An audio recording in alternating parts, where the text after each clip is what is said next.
ওহো, কোথায় ছিলে তুমি এতক্ষণ? এক্ষুনি বর চলে আসবে। তাড়াতাড়ি কাজলের মেকআপটা করিয়ে দাও, আমাকে পরে করিও। থ্যাংক ইউ দিদি। একই মায়ের পেটের দুই বোন ছিল গরিমা আর কাজল। গরিমা কাজলের থেকে 1 বছরের বড় ছিল। দুই বোনের মধ্যে ছিল বিস্তর পার্থক্য। গরিমা ছিল সুন্দরী আর ভীষণ অহংকারী। অন্যদিকে ছোট বোন কাজল ছিল খুবই সংস্কারী আর ভালো মানুষ। গরিমা সবসময় কাজলের কালো গায়ের রং নিয়ে মজা করত, আর দুই বোনের বিয়ে একই মণ্ডপে একই সঙ্গে হচ্ছিল। সেদিন ছি ছি, এই কাজল, শোন তো দিকে। হ্যাঁ দিদি, বলো কি হয়েছে? এই নে, রুমালটা ধর, ভীষণ গরম। নিজের মুখের ঘাম এখানে মুছবি।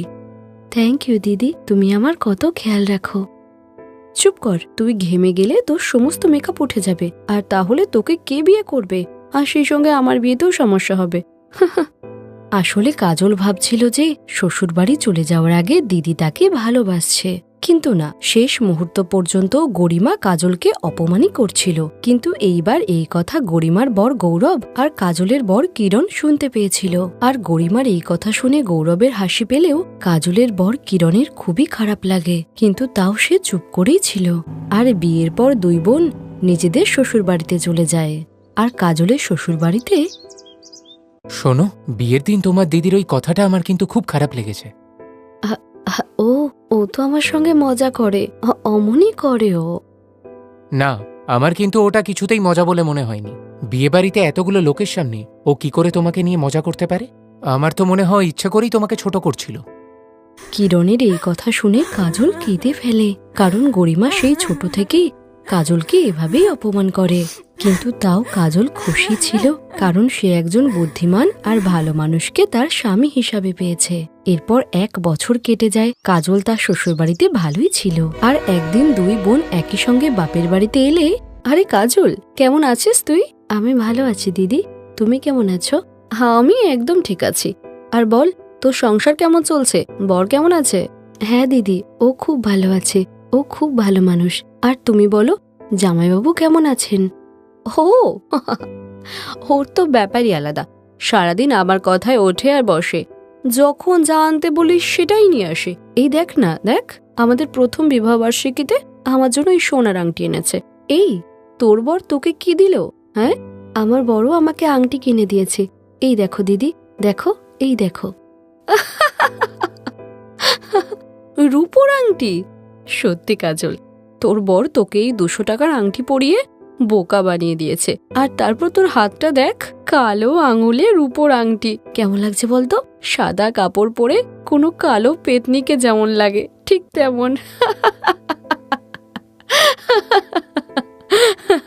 আমাকে দেখ, ফর্সা আঙুলে কি সুন্দর সোনার আংটি, কি দারুণ মানিয়েছে না? নিজের স্বামীর ব্যাপারে খারাপ কথা শুনে কাজল খুব রেগে গেলেও সে চুপ করেই ছিল। আর যতদিন কাজল বাপের বাড়িতে ছিল ততদিন গরিমা কোনো না কোনো কারণে কাজলকে অপমানই করত।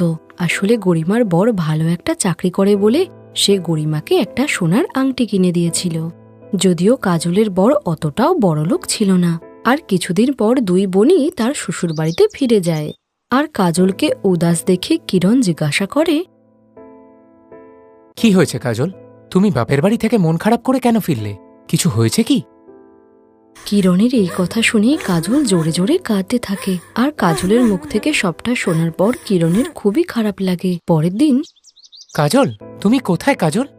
এই তো আসছি। এটা কি এনেছো গো? কাজল দেখল কিরণ একটা বড় লোহার কড়া আর বয়লার নিজের সঙ্গে এনেছে। এটা তোমার তরফ থেকে আমার জন্য বিবাহবার্ষিকীর উপহার? নিজেই নিজে থেকে বাসন কিনে নিয়েছো আর বলছো আমি উপহার দিয়েছি? এটা কে করে? আর তুমি এই বাসন নিয়ে কি করবে? আসলে কিরণ অনেক দূরের ভাবনা ভেবেছিল। সে দিনের বেলাতে সবজি বিক্রি করত, আর বিকাল বেলাতে ওই কড়াই আর বয়লা নিয়ে সে বাজারে চাউমিন আর মোমো বিক্রি করত।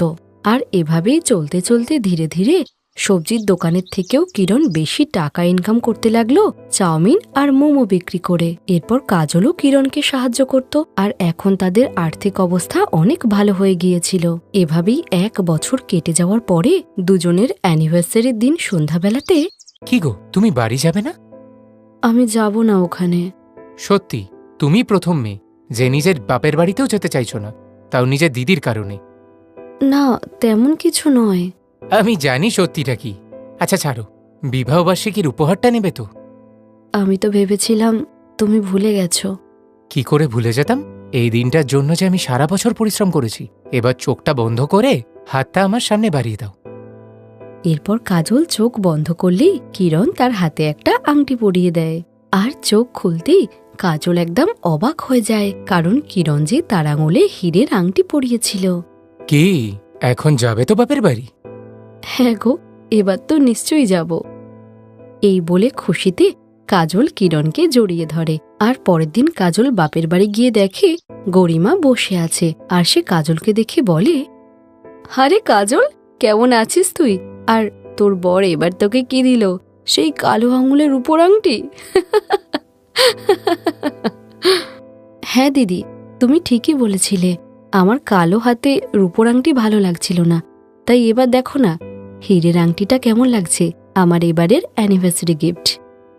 এই বলে কাজল তার হাতটা দেখালে গরিমার মুখ একেবারে কালো হয়ে যায়। আর সে কিছু বলতে না পেরে সেখান থেকে চুপচাপ চলে যায়। আর কাজল তার আংটির দিকে তাকালে সেখানে যেন সে কিরণকে দেখতে পায়। আর তার চোখ মুখ খুশিতে ভরে ওঠে।